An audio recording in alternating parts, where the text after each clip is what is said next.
Hi, this is Jerry Beck, and this is the audio track commentary for the Max Fleischer Color Classics DVD, the first cartoon in the series, Poor Cinderella, which was done in two-color Technicolor. That's why you'll see a lot of green and red and blue. And in fact, you'll notice later on in the film that the prince has blue teeth. It's done in the Cinecolor process, as it says there. And these color classics, of course, were Fleischer's answer to Walt Disney's Silly Symphonies cartoons. And they tried to, right off the bat, they tried to make a very ornate cartoon, as you can see here. Very fancy, almost too much detail in the cobblestones and the roofs and all of the details in the backgrounds. You'll see more of that as we go along. It's just almost overdone. Do they really need to have so many dishes? And of course, Betty Boop was the star of the first color classic. They put their biggest star at the time in the film. Although the Fleischer Studio had another star at the time, which was Popeye the Sailor, but he was owned by King Features. So I guess they put Betty Boop, who they owned completely, in this film. Now you'll notice Betty has different hair color. She's kind of got a red hair instead of the black. I guess it was just an attempt to make everything as colorful as they could with the two hues that they had, red and blue, basically. And here's an original song that Betty is singing, which, again, aping what Disney was doing. Disney had such success with the Silly Symphonies and the original songs that were in those films. And Who's Afraid of the Big Bad Wolf was a huge hit for Disney, both as a song and as the film itself. So these color classics have great original songs throughout the whole series. And a lot of them written or co-written by Sammy Timberg. We'll talk more about that later on some of the other audio tracks, but really great stuff. This film, of course, uses the Max Fleischer stereo-optical process, which gives a 3D effect. This is before Disney created his multiplane camera for the same idea. And you'll be seeing that effect very soon. We'll point it out when you do see it. It'll be pretty obvious.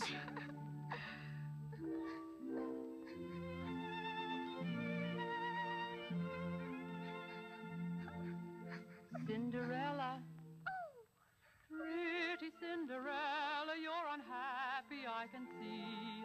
I'm your fairy godmother, listen to me. Dry your little eyes, there is no need to cry at all. In addition to the Betty Boop series of cartoons and the Popeye series of cartoons, the Fleischers also had a series of screen songs, which were the series of black and white cartoons that featured celebrities, usually in live action, musical stars of the day, singing a popular song of the day, and the audience could sing along with the bouncing ball. So the Fleischers had a lot going at this point. The color classics were another great series for them.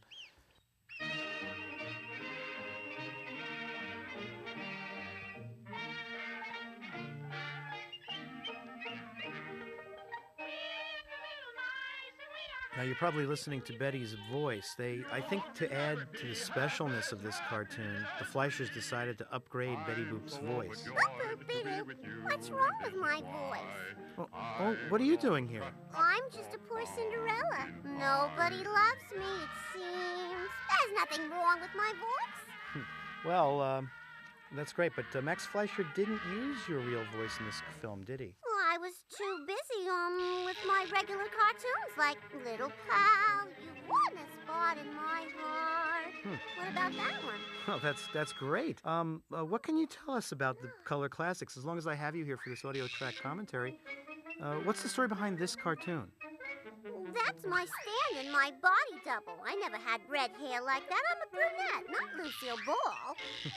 Well, so if you had done this film, what would have been different? Oh, Pudgy would have been in it, and Bimbo would have been the prince. What about Coco?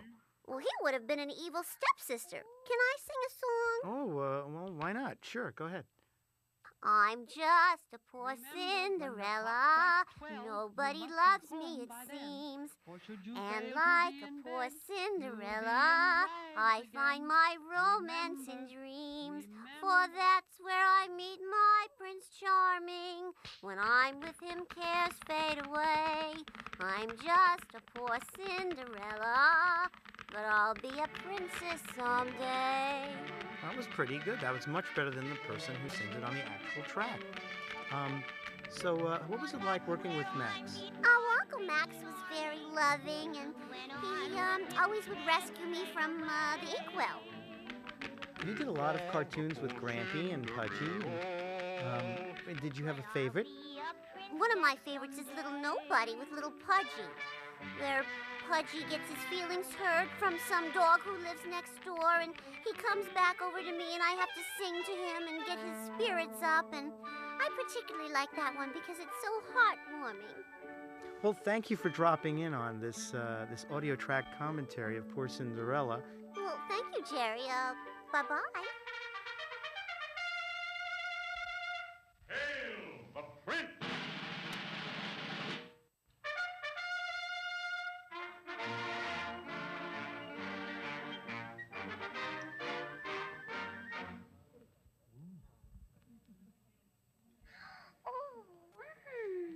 Every shot is just spectacular in this film.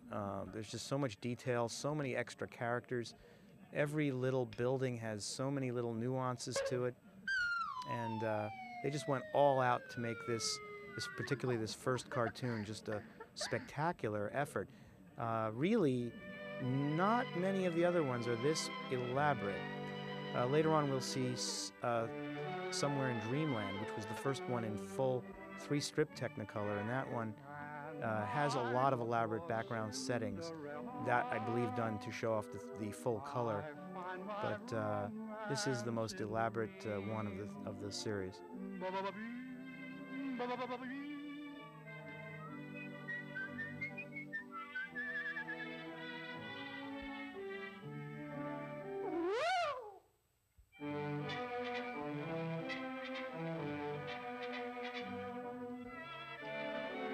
Some historical notes. Max Fleischer was born July 19, 1884, and Dave Fleischer was born July 14, 1894. That would make Max Fleischer about 50 years old when he started doing these Color Classics cartoons, and Dave Fleischer was 40 years old at that time.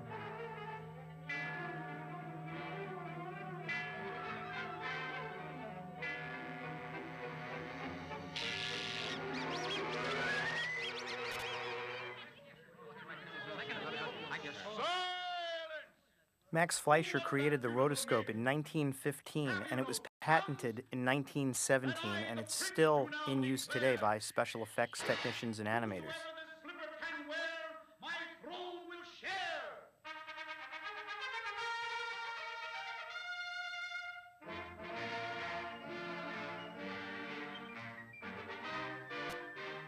Max Fleischer was a cartoonist, and he became the art editor for Popular Science magazine in 1914. His earliest films, beginning in 1917, were educational and mainly for the Army. He did one called How to Read an Army Map, and he also did one called The Electric Bell, and they're just extremely simple, really educational, animated films.